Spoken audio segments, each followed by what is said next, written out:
This Dallas Mavericks team is not ready for the postseason. Whether that's a play-in tournament or a playoff push, the Dallas Mavericks proved tonight that they are far from ready after losing to the Memphis Grizzlies, who were sitting a lot of their key players, and the Mavericks were sitting their key players too. We had no PJ Washington, no Klay Thompson, no Derrick Lively or Anthony Davis, but we could have put up a better fight than what we did, where we were down by as much as 41 points in the fourth quarter. Now, obviously, if we did end up winning tonight's game, that wouldn't change anything. We would still be the 10th seed. We would still have to see the Sacramento Kings on Wednesday. But it goes to show that this team really isn't prepared to make any type of deep push anytime soon. So in this video, we're going to go over just how bad this game was, who on the other team was actually killing us, and what should we expect from this team come Wednesday. But how's it going, everybody? My name is Marcel Martin. This is Mavs Digest, bringing you the latest news on everything Mavericks related. And before we get started with today's video, we're currently sitting at 20,263 subscribers. Just want to say thank you guys so much for all the love and support. But if you want to be up to date on everything Mavericks related with our live streams, our watch-alongs, our news vids, and everything else in between, make sure you subscribe so you don't miss out on a single thing that we do. But tonight's game was pretty embarrassing. Now, obviously, like I said before, we are the 10th seed. Because the Kings also won their game, it didn't matter if we won or lost, we were still going to be the 10th seed. And I think it was smart for the Mavericks to sit their key players, as injuries just seemed to keep piling up, as Brandon Williams got injured in the first quarter and did not return for the remainder of the game, as this was only his second game as an official full-time Maverick, and he's already just in the groove like other Mavericks players. You come out, you get hurt. And just the injuries just keep piling up, and at the time of this recording, we're not too sure on how serious it is and whether or not he'll be ready on Wednesday. I'm under the impression that it isn't too serious. They're calling it an oblique injury or an oblique bruise. Pretty sure they're just erring on the side of caution. They don't want Brandon Williams to have to miss the play-in, so sure, go ahead, miss the rest of this horrible Grizzlies game. But in tonight's game, off the rip, things looked pretty good, very slow start, but we were trying to build some momentum. Daniel Gafford looked like the only player who came to play, as he was just a dominant force down low. But come second quarter, things just fell apart. We couldn't hit our threes. Our defense was horrible. We're committing dumb fouls. And the Memphis Grizzlies, who were without Ja Morant, Desmond Bane, no Jaren Jackson Jr., none of their key players, were still able to throw out guys to just surprise us. Jay Huff for the Memphis Grizzlies, looking like prime Shaquille O'Neal. Obviously, when Gafford was out, he was able to do whatever he wanted to. Also, Marvin Bagley, looking also like prime Shaq against us. It was just embarrassing. Guys I've never even heard of were just balling out tonight, while the Dallas Mavericks were just struggling to do anything. It did not look like they had any semblance of an actual team. No plan, no type of flow, no defensive sets, no offensive plays. Just going out there playing a random pickup game of basketball. And obviously, the game really didn't matter.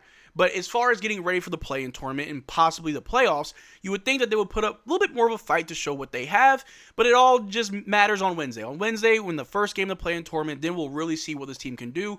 Obviously, it will look different with AD, with Lively, with Klay, with PJ. I get that.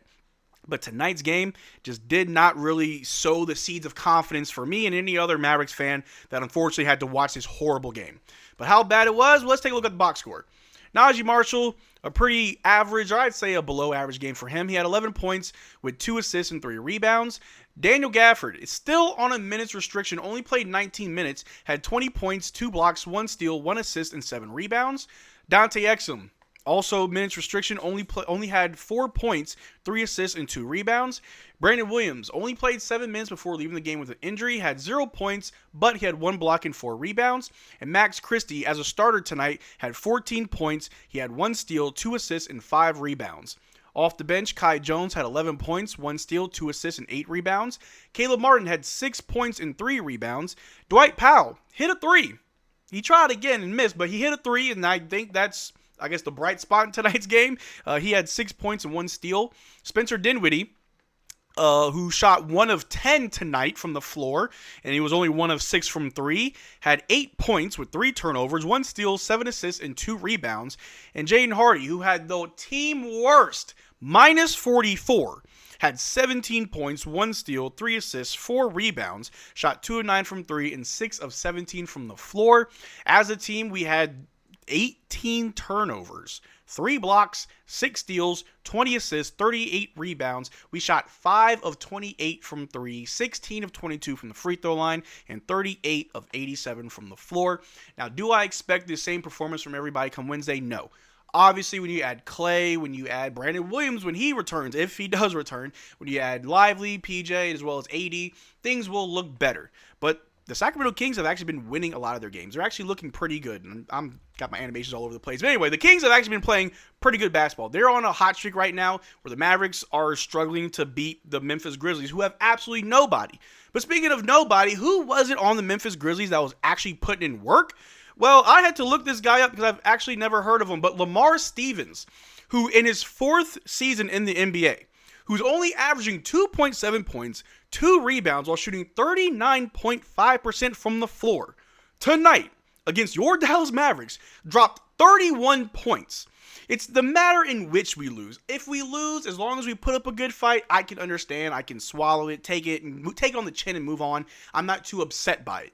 It's the embarrassing losses. It's the losses where we were down by as much as 41 points to a Memphis Grizzlies team that played none of their best players, where a guy in his 4th NBA season who was also on a 10-day contract this year, who's averaging 2.7 points and 2 rebounds, drops 31 points on the Dallas Mavericks. That is absolutely embarrassing. The guys that were playing for the Mavericks tonight are part of our bench depth, guys that are supposed to be helping our starters whenever they come out and they're supposed to put up a good fight. And if you're playing as a backup, as a starter tonight, and the other team also has their backups playing as starters, you should be able to do something. I thought this Mavericks team was deep. I thought we had some killers, some dogs in us, and I guess that only applies to the starters, I guess. Obviously, the game didn't matter. I'll keep saying that. The game really did not matter, but it doesn't really give you any confidence in this team when you're getting blown out by the Grizzlies that have nobody. It's just the bench and friends. That's what it really felt like. But if we take a look right here, Dallas Mavericks guard Brandon Williams, left oblique, has been ruled out for the remainder of Sunday's game against the Memphis Grizzlies. Like I said, no real report whether or not he's going to return for Wednesday. We have 3 days until the play-in tournament starts, so obviously that's enough time to recover and come back as long as it's minor, nothing serious. As well as we did rest the rest of our starters in PJ Washington, Derrick Lively, as well as Anthony Davis. So hopefully those guys do come back Wednesday feeling a lot better. Tonight was just not the night for the Dallas Mavericks. If we take a look right here, the Dallas Mavericks will travel to Sacramento to face the Kings in the 9th and 10th seed game of the NBA play-in tournament, which will be held on Wednesday. I am not too sure what I expect from this Dallas Mavericks team. For the play-in tournament, it is exhibition style. So if we win this game, cool. We move on. We have to win another game to get the 8th seed. But if we lose just one game, we're out of the playoffs. We'll be in the lottery, which is a good thing, but we probably have some of the worst lottery odds compared to everybody else. But the Dallas Mavericks, they've got some work to do this offseason. They've got to find better facilitators, better guards, players that are younger and can stay healthy and try to salvage whatever this is. Wednesday will be very, very interesting. We will be going live for that, so make sure you're subscribed because it's going to be a rocky summer after whatever happens in the playoffs, the play-in, or wherever we end up failing at. But tonight's game, who stood on business? Nobody.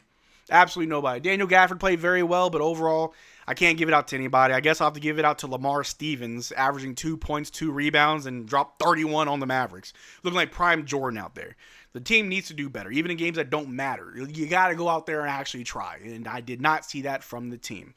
But let me know what you think in the comment section down below. Do you think the Mavs are fine? Do you think Wednesday is a definite win? Or are you, like me, losing confidence in this team? Let me know what you think in the comment section down below. We can have a conversation about it.